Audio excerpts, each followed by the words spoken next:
petit matin à Wabasha. Après une longue nuit de travail, les chats profitent du soleil qui se lève sur le Mississippi. Une image du bonheur, telle que la Belle Époque l'avait idéalisée dans ses portraits de chats se prélassant au soleil.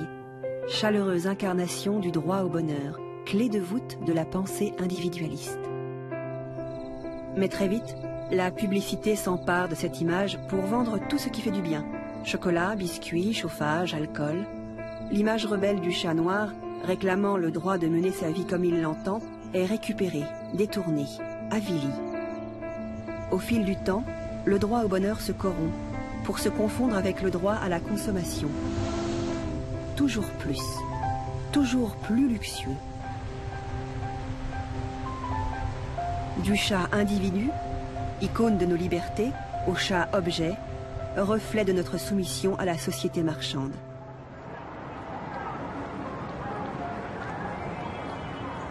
Cette vision du monde où l'individu n'existe que parce qu'il achète a traversé l'océan. Des États-Unis, elle a gagné l'Europe, puis le Japon au moment de l'occupation américaine.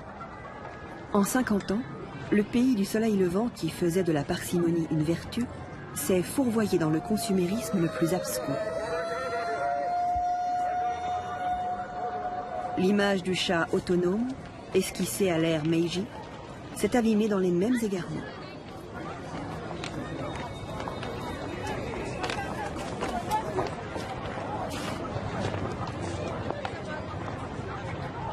Fais attention, j'ai cru que je t'avais perdu toi aussi. そうですね、1975年っていうのが戦後日本のターニングポイントだとすると、 L'année 1975 au Japon marque un tournant. À compter de cette époque, le nombre d'ailurophiles, c'est comme ça qu'on appelle les amateurs de chats, augmente progressivement dans la société japonaise. Si ces nouveaux ailurophiles présentent des points communs avec les amateurs de chats d'avant-guerre, ils ne sont en revanche pas du tout conscients du combat mené par leurs aînés pour obtenir le droit d'exprimer leur moi, pour gagner leur droit d'individu dans une société japonaise qui niait tout individualisme. Ce sont en réalité des adolescents, des personnes qui atteignent l'âge adulte sans jamais avoir eu à lutter contre la société et ses normes.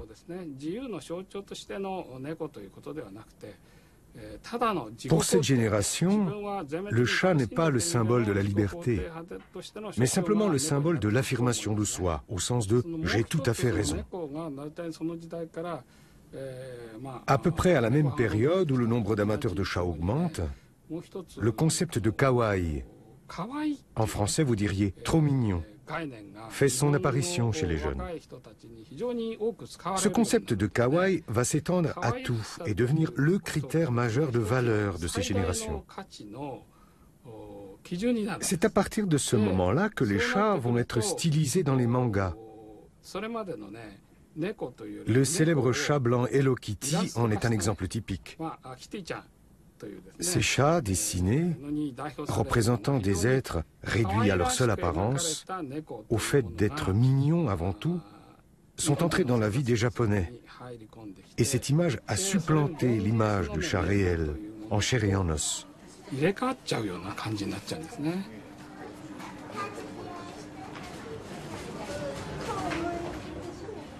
Des temples voués à la consommation féline se sont dressés un peu partout dans Tokyo. Cette ville qui offre un parfait miroir de ce que sera notre Europe 10 ou 20 ans plus tard.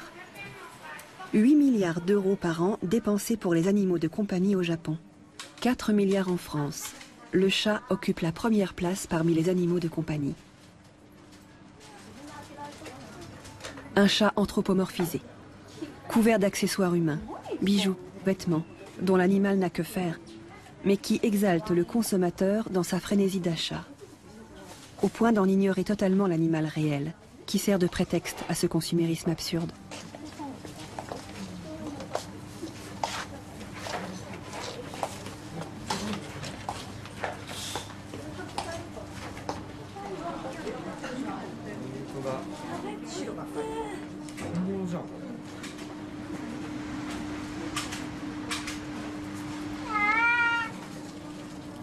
Ici, on loue les chats à la journée, histoire d'en profiter sans s'en encombrer, ou on les achète sur Internet pour mieux renvoyer la marchandise si elle ne correspond pas à la photo.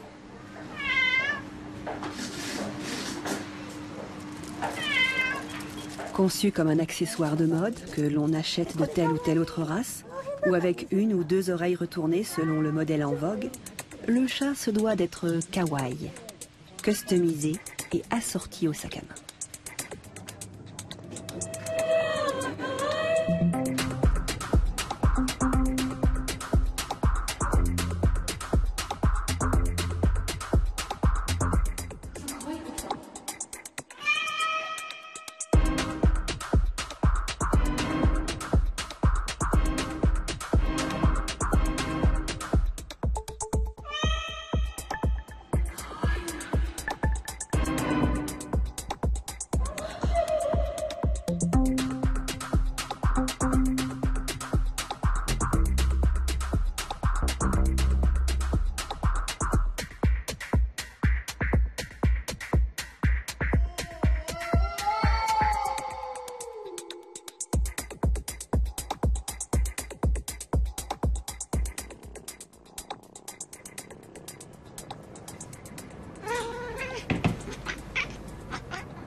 Il n'y a pas si longtemps, les accessoires brillants étaient surtout destinés aux chiens.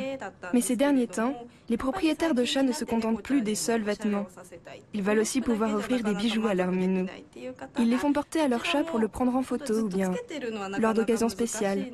De toute façon, c'est difficile de faire garder à un chat ses bijoux tout le temps.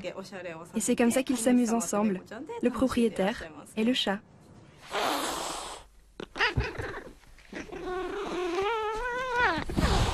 Bah alors, tu ne veux pas être kawaii toi aussi?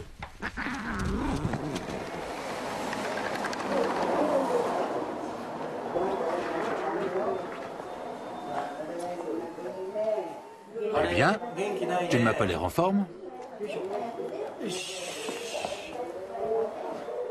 Le docteur Ishino est une vedette au Japon. On commence l'acupuncture, sois sage, sois sage. Des revues consacrées aux chats en ont même fait un personnage de manga. Ça, c'est un point pour le gros intestin. Il s'appelle Daichu. C'est pour remettre en ordre le ventre. Ça favorise le transit intestinal. Et maintenant, un point Jinyu. C'est contre les difficultés urinaires. Bien uriner permet de vivre longtemps. Ça donne de la vivacité au corps et on peut vivre très longtemps.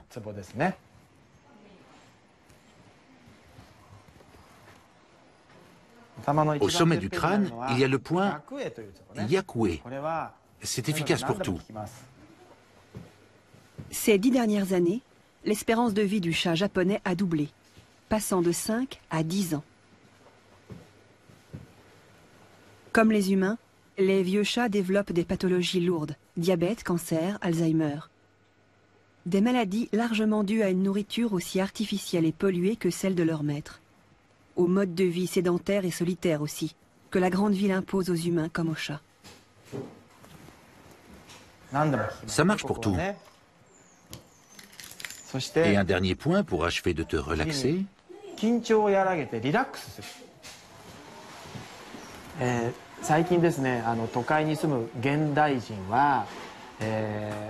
Les hommes d'aujourd'hui, ceux qui vivent en ville, sont stressés par les relations humaines. Du coup, leur attitude envers les animaux domestiques a changé. Par exemple, ils ne considèrent plus leur chat comme un animal de compagnie, mais comme un être humain. On assiste à une anthropomorphisation du chat. Ils parlent à leur chat comme si c'était une personne. Pour ces gens, le chat devient l'égal de l'homme. Et ceci entraîne bien des problèmes.